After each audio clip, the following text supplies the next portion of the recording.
This is a potato, and it's on fire because, well, you'll see soon enough. I'm Cameron, and this is Minute Earth. Lots of stuff we use every day requires energy, and oftentimes that energy comes from things we call fuels, which are substances we burn to extract their energy. But because fuel comes in so many different forms, and we measure energy use in so many ways, it's really hard to get a good sense of how much energy we actually use. So to cook up a clearer picture, let's mash up all of these fuels by converting them to the same simple unit: potatoes.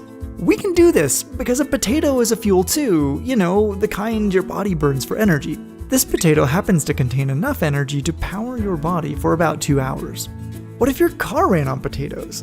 The average car's internal combustion engine would require 550 potatoes to operate for 2 hours.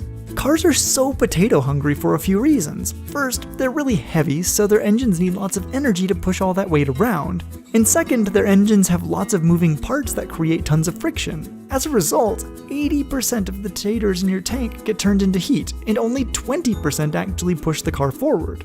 I can't not think about that at the gas station. An electric car is much more efficient. It converts about 80% of the potato power in its battery to motion. But much of the electricity in that battery was probably generated by power plants that only manage to capture the energy from about 40% of the potatoes that they burn. So with that taken into account, the electric car actually requires about 240 potatoes to run for 2 hours. But of course, the energy one person uses is small potatoes compared to some other energy consumers. In those same 2 hours, the Apple Computer Company burns through 3 million potatoes, while the lights of the Las Vegas Strip swallow 3.5 million potatoes.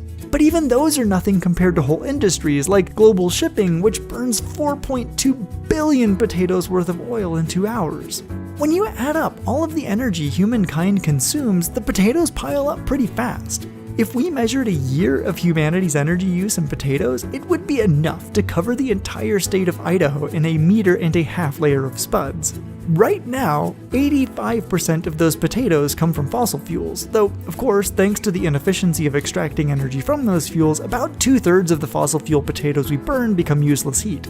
Another 13% of our energy potatoes come from renewable sources like solar panels, wind turbines, and hydroelectric dams. Nuclear power gives us the final 2% of our potatoes.